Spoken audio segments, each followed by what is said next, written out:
नमस्कार दोस्तों, आज मैं एक ऐसे मुद्दे के ऊपर बात करना चाहता हूँ जो इस प्रकार से है, जिसके बारे में मैंने आप लोगों को पहले भी सोशल मीडिया के माध्यम से बताया है। और वो जो प्रकरण एक बार और भी हमारे इस क्षेत्र में गरमाया हुआ था, लेकिन किसी कारणवश जो पक्ष था उसने उसके साथ राजीनामा किया। दरअसल ये मामला है ठाटीपुरा मौजा के पटवारी दुर्गेश शर्मा का, जिसने जातिवादी मानसिकता के कारण इससे पहले भी एक और प्रकरण जो किया था, जिसके बारे में मैंने अभी जिक्र किया, जिसके राजीनामा वो दूसरे पक्ष ने कर लिया था। उस समय हम लोग भी मौजूद नहीं थे। इसके बाद उसी पटवारी ने फिर से एक हमारे ही भाई, हमारे परिवार के मेरे ताऊ के लड़के, उनके खेत की किताब पर जो ऋण पुस्तिका होती है, उस पर उस जाहिल पटवारी ने, जिसका नाम दुर्गेश शर्मा है, उसने फिर से जाति जाटव के साथ उसने जाटव न लिखते हुए उनकी किताब पर उनके नाम के साथ में चमार शब्द का उपयोग किया है, जिसको आप और हम अच्छे तरीके से जानते हैं। हमारा देश भारत के संविधान से चलता है। संविधान में हर समाज के लिए, हर जाति धर्म के लिए समानता है, एकता है और भाईचारा बंधुत्व की बात हमारा देश का संविधान कहता है। कानून के आधार पर किसी भी धर्म जाति के खिलाफ आप अपशब्द नहीं कह सकते, किसी को अपमानित नहीं कर सकते। लेकिन दुर्भाग्य की बात है, इस देश में 70 साल की आज़ादी के बाद 1950 में हमारे देश में भारत का संविधान लागू हुआ और संविधान में ये बात लिखी गई कि सभी समान हैं, लेकिन फिर भी जाहिल जातिवादी मानसिकता के दुर्गेश शर्मा ने हमारी ऋण पुस्तिका पर उस असंवैधानिक शब्द का जिक्र किया है, जिसकी हम घोर निंदा करते हैं। लेकिन सबसे बड़ा दुख की बात यह है, इसके लिए हमने फरवरी में कैलारस महोदय, तहसीलदार महोदय, जिनका नाम भरत कुमार है, और सबसे बड़ी मोस्ट इम्पोर्टेंट बात यह है कि भरत कुमार साहब जो तहसीलदार महोदय हैं, वो भी एससी कम्युनिटी से बिलोंग करते हैं, यानी कि अनुसूचित जाति से आते हैं। उनको हमने आवेदन दिया, लेकिन तहसीलदार महोदय जी का कहना है कि ये सब झूठ है और ऐसा उसने नहीं लिखा है, ये तो आप लोग सिर्फ बातें बना रहे हैं, उसने देख कर लिखा होगा।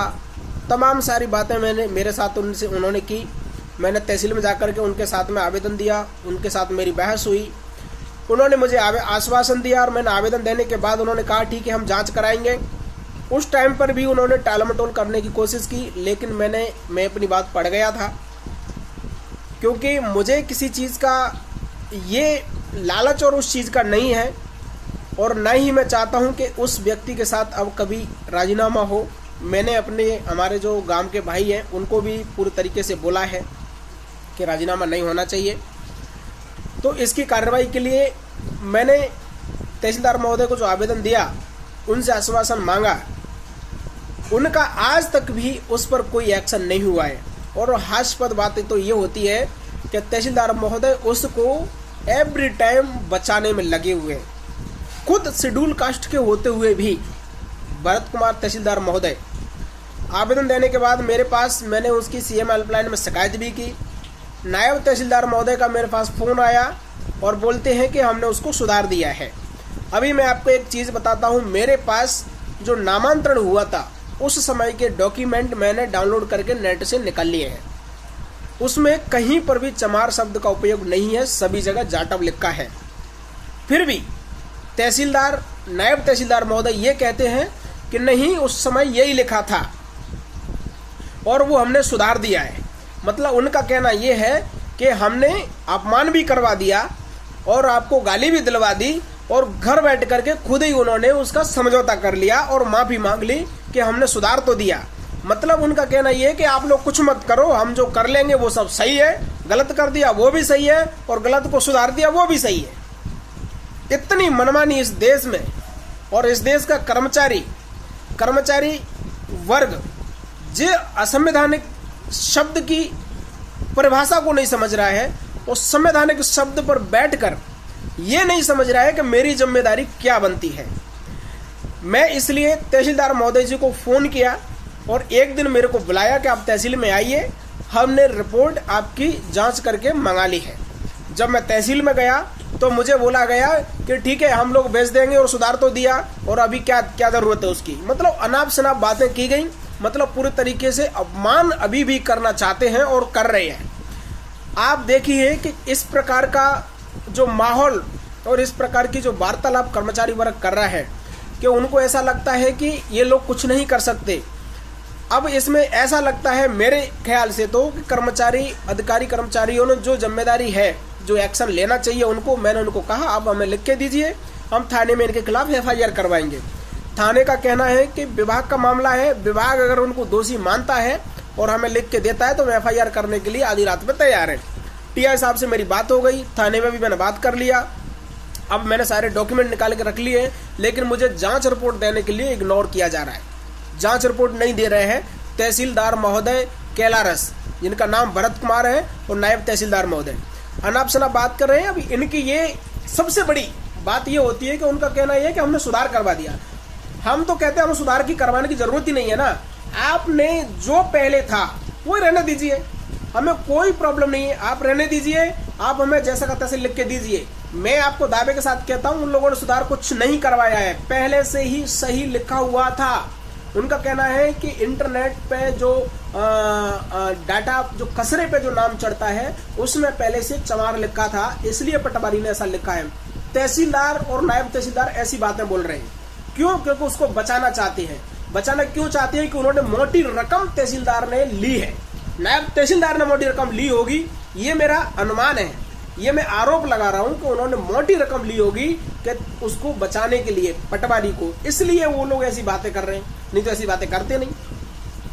कि हमने उससे सुधार करवा दिया, किधर सुधार करवा दिया? मेरे पास तो डॉक्यूमेंट रखे हुए हैं जिसमें पहले से सही लिखा हुआ था, उसने जानबूझकर किताब पे लिखा है चमार शब्द का। इसलिए मैं सभी साथियों से अनुरोध करूंगा कि आप लोग साथ दीजिए। मैं इस बात को मानता हूं कि पहली बार एक हमारे साथी ने, हमारे गांव के एक भाई ने उसमें गलती की, उसके साथ राजीनामा किया, वो क्या हुआ क्या किया उसके बारे में मेरे को कुछ नहीं पता, मैं तो अपनी ईमानदारी सच्चाई पर रहता हूं।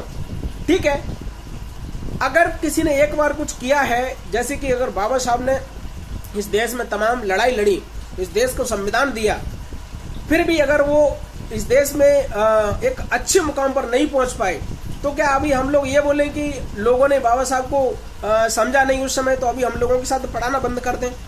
कुछ लोगों का कहना यह है कि यार पहले राजीनामा कर लिया, अभी अब ऐसा कुछ नहीं कर रहे हैं, ऐसा कर रहे थे। हर व्यक्ति एक जैसा नहीं होता है, ये हमारा कर्तव्य बनता है किसी के खिलाफ लड़ना। अगर हमारे सामने कोई ऐसा करता है तो हम उसका विरोध करेंगे, गलत करता है तो।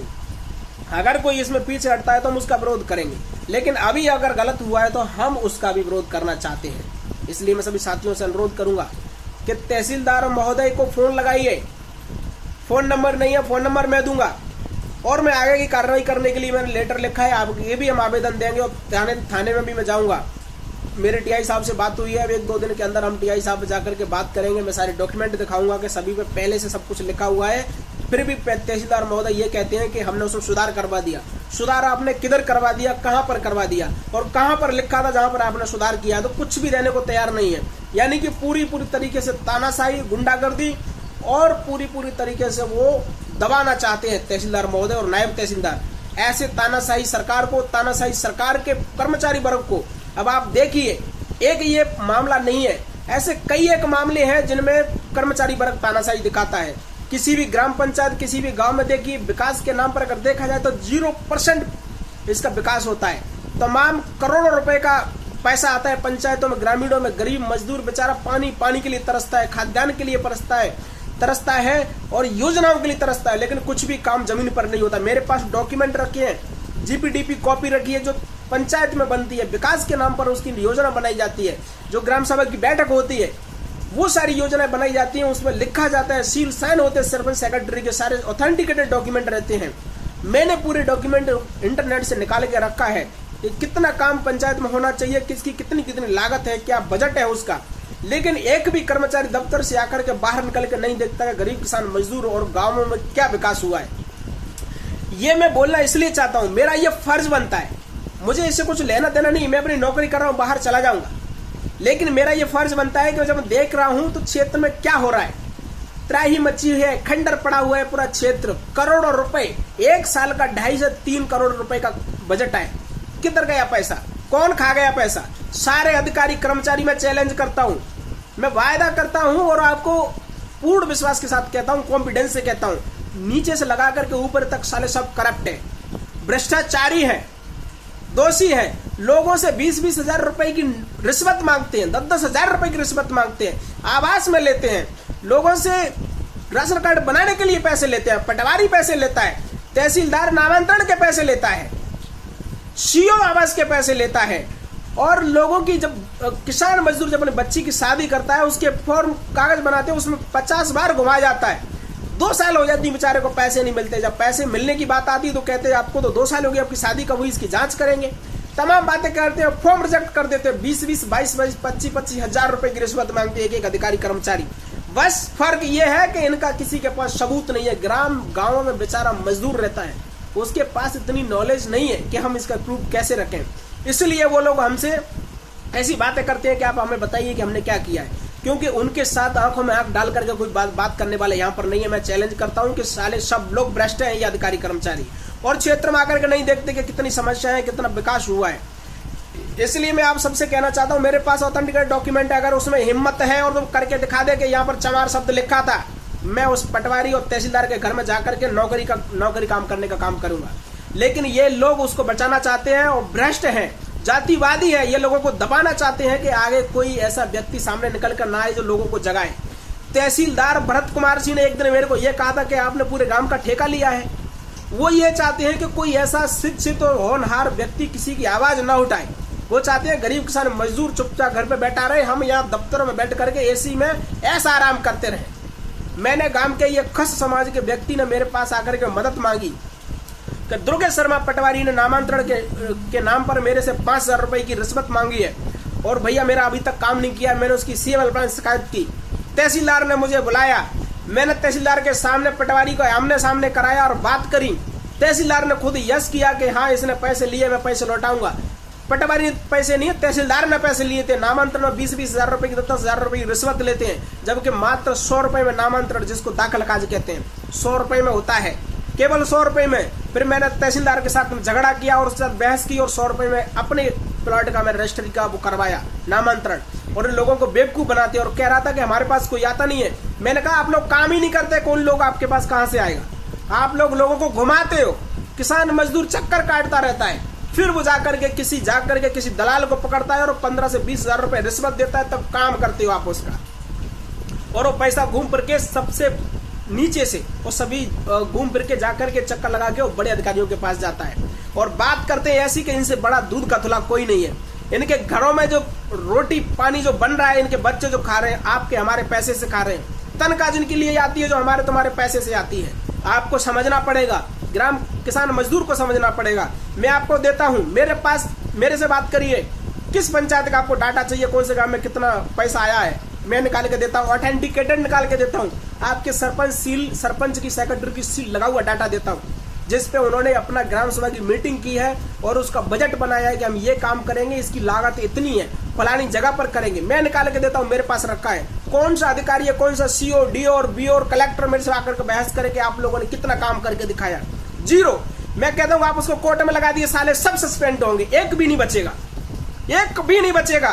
बस बात यह है कि कोई बोलने वाला नहीं है, विरोध करने वाला नहीं है। इस देश में करोड़ों रुपए आता है, गरीब किसान मजदूर के पास इतना काम हो, एक गांव चमक जाएगा, इतना पैसा आता है। सबसे मेन मुद्दे की बात है कि कैलारस के तहसीलदार महोदय को मैं कहना चाहता हूं, नायब तहसीलदार महोदय को कहना चाहता हूं, अपनी तानाशाही को अपने पास रखिए।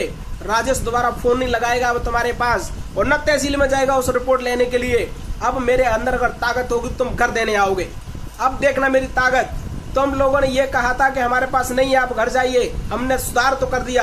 हमको सुधार नहीं चाहिए, आप तो चमार लिखिए। आपके अंदर अगर हिम्मत है, पटवादी के अंदर अगर हिम्मत है तो चमार लिखिए। मैं बताता हूँ आपको कि चमार कैसे लिखते हैं, मेरे पास डॉक्यूमेंट रखे हैं। अगर जिस दिन मैंने कोर्ट में लगा दिया उस दिन आप ध्यान रखना कि तुम तो क्या, तुम्हारे बीवी बच्चे रोड पर ना जाए तो मेरे नाम बदल देना। इसलिए मैं सभी साथियों से अनुरोध करूंगा कि वीडियो को अधिक से अधिक शेयर करिए और ऐसे तानाशाही करने वाले अधिकारी कर्मचारियों को हाथ लगाइए और उनको सबक सिखाइए। SC का हो, ST का हो, OBC का कोई भी हो, अपराधी करने वाला अपराध होता है, अपराध करने वाला अपराधी होता है। वो किसी समाज का नहीं होता, किसी धर्म का नहीं हो सकता। मैं इसलिए आपसे अनुरोध करूंगा और आपसे माफी चाहूंगा कि अगर आप अभी साथ नहीं दोगे, आप अभी नहीं बोलोगे तो कभी नहीं बोल सकते। इस देश में बोलना बहुत जरूरी है। अगर सच्चाई सामने नहीं आएगी तो लोगों को पता कैसे चलेगा। जय भीम, जय भारत।